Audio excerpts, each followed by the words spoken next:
Happy Thanksgiving!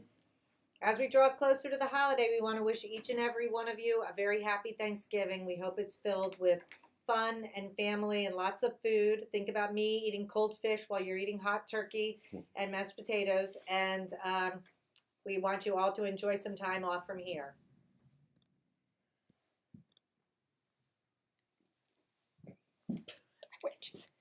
Okay, our new staff.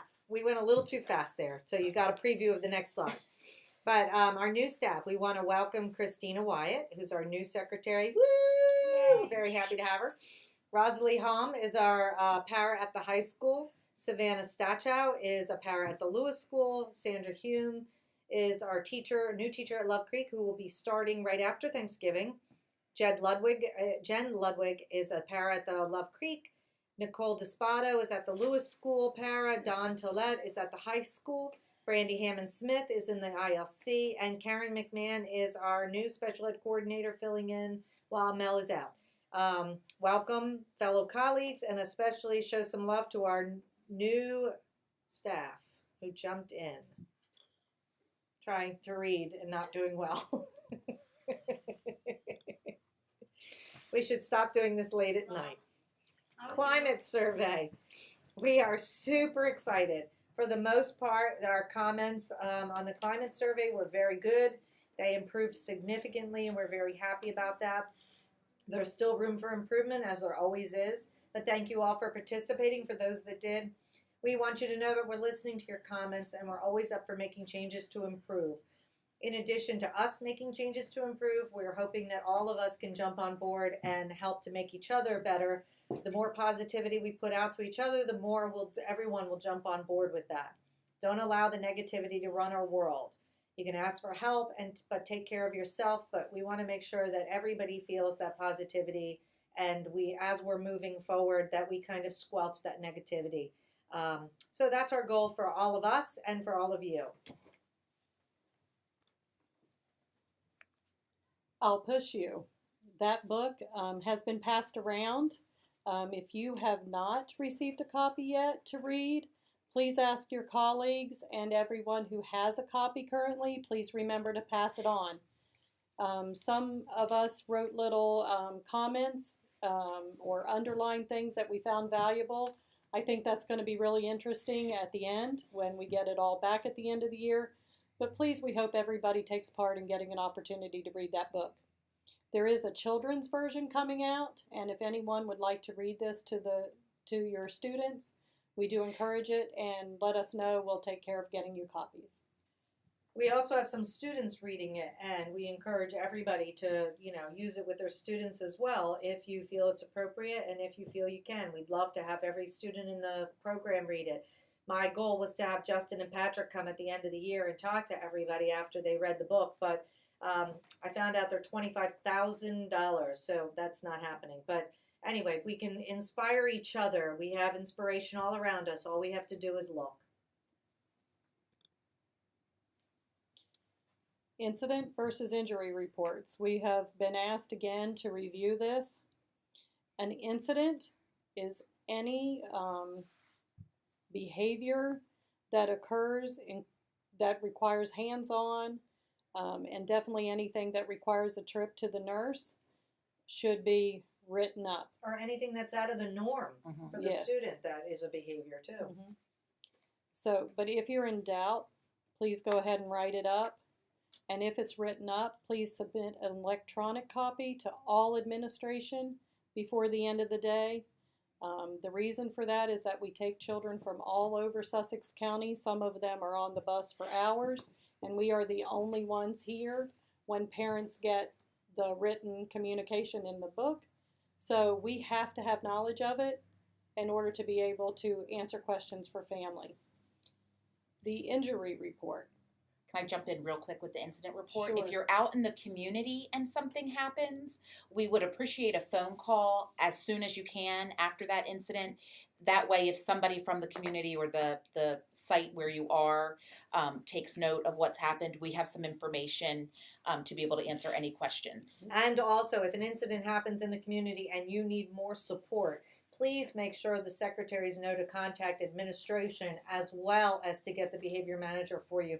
Sometimes we are closer than the behavior managers are to you because we could be located at a different building and we can get there faster. So please make sure they let us know as well. All right. The injury report. This is for any injury to a student. An injury that requires a visit to the nurse definitely requires an injury report. And again, submit those by the end of the day, please. Sometimes you will have both an incident for one child that causes an injury to another. So that will require 2 reports with 2 different children's names on it. When in doubt, write it up, and please send an email to all administration. With email, one other thing we wanted to add to the email, yes, we want your incident reports and injury reports, but just like in email, please make sure that everything you include in an incident report, in an injury report, in an email is something that you would be very comfortable to say to the superintendent, to the Cape Gazette, to a parent, to a lawyer, because we need to make sure that we are being factual in these documents and not giving opinions. But we also need to make sure that what we are writing, we would be comfortable presenting to anybody through email, because that is subpoenaable. So please make sure that you are very mindful about what you're writing. All right. ASAP. When you are using ASAP to request a substitute for an IEP meeting, we ask that you do not use student names in your request, even the initials. Just code it as the SC. IEP, autism, Yes. And if we need to know who it is, we can look it up in the IEP calendar. Mm-hmm. If you're putting in for professional development where you're actually leaving to go somewhere, you need to upload the PD form to the ASAP request. That is probably found on the server. I don't know where April has all the PD Okay. forms. And remember, it's 1 PD form per person, even if a whole group is going. So you have to fill it out separately. I apologize for that. Trust me, I hate writing on them 8 times versus once also, but that is the new rules. Extra pay forms. When you are supporting a student after school and you are doing, wrestling, let's say, please don't put the student's initials on there. Just put supporting student at wrestling and put the disability category the student is under. You guys are doing really well with that, putting autism, ILC, because I need to know how to code it for funding purposes. Also, on those forms, some people are signing at the bottom that they are the authorized person for approval. That is one of the administrators. So please don't sign at the bottom. That is for one of us to sign. So I just want to make sure that we're all doing it. But please don't put student names or even initials on there. Steve has a list of who is providing support to every student. And if I have a question about something, I can ask him.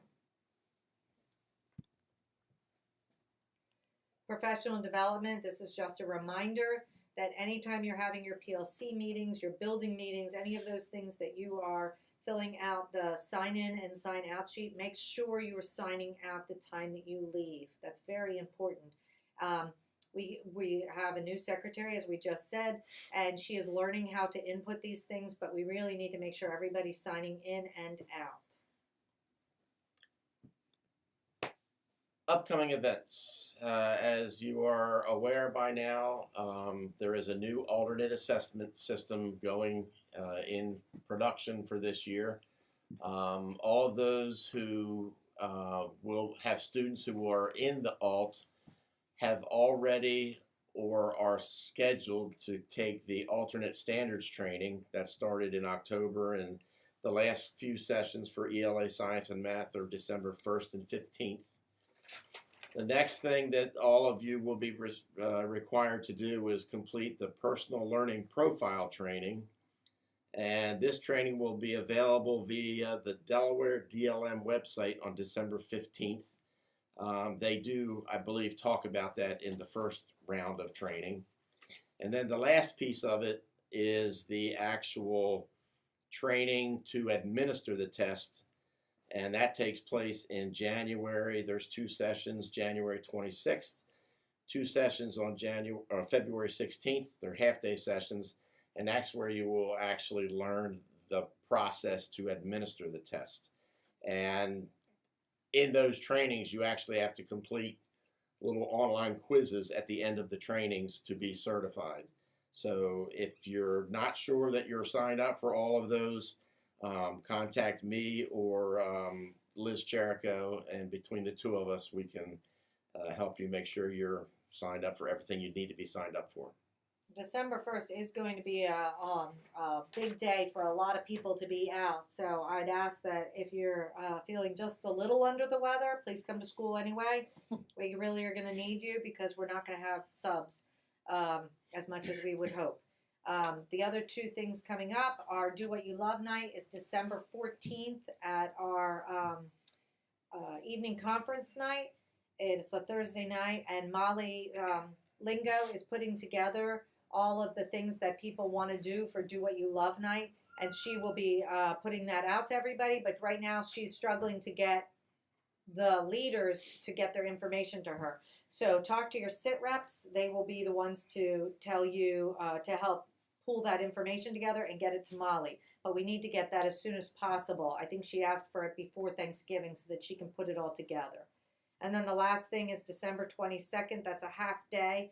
And instead of doing an in-service, we are going to have breakfast. And Bobby has agreed, thank you, Bobby, to do Sign Up Genius.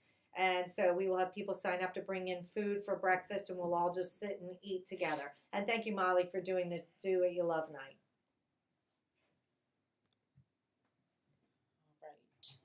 Developing the IEPs and progress reports.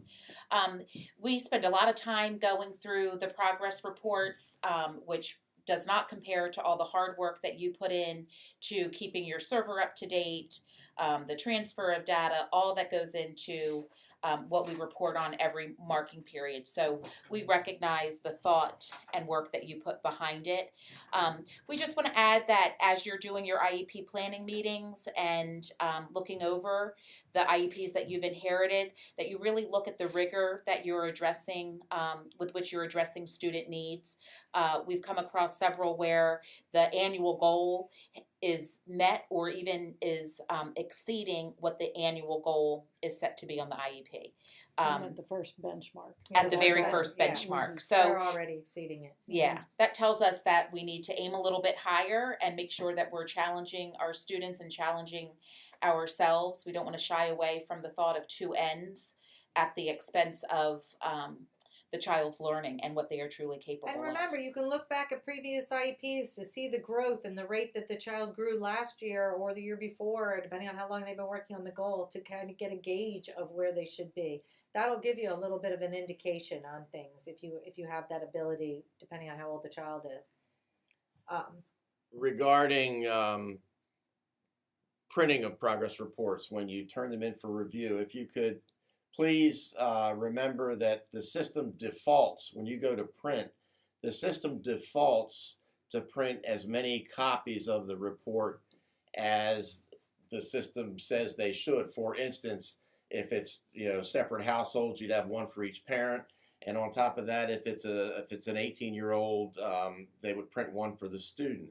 My reason here is that you're printing the default and turning in 50 pages, when it really could only be 20. So we're wasting some paper there, and it's just making more clutter. So if you could please remember to, when you print, to make sure you're looking at how many people it's printing for, and set the pages one to the end of the first copy. That's when you're printing for us to review. For us to review. Obviously, when it goes home, you need to print them multiple. Right, absolutely. And please print front and back, so Yeah. double-sided. It saves on a lot of paper as well.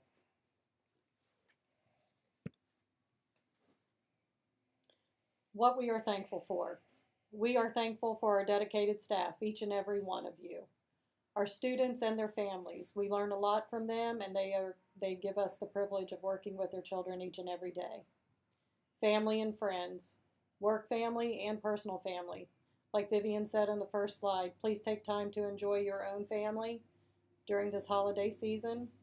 And we are very thankful that we have jobs that make a difference. We truly do a world of good for all of our students and their families here every day. And that we will all push you We push ourselves and each other each and every day to do our very best. That's important. Happy Thanksgiving. Thanks, Have a everyone. great break.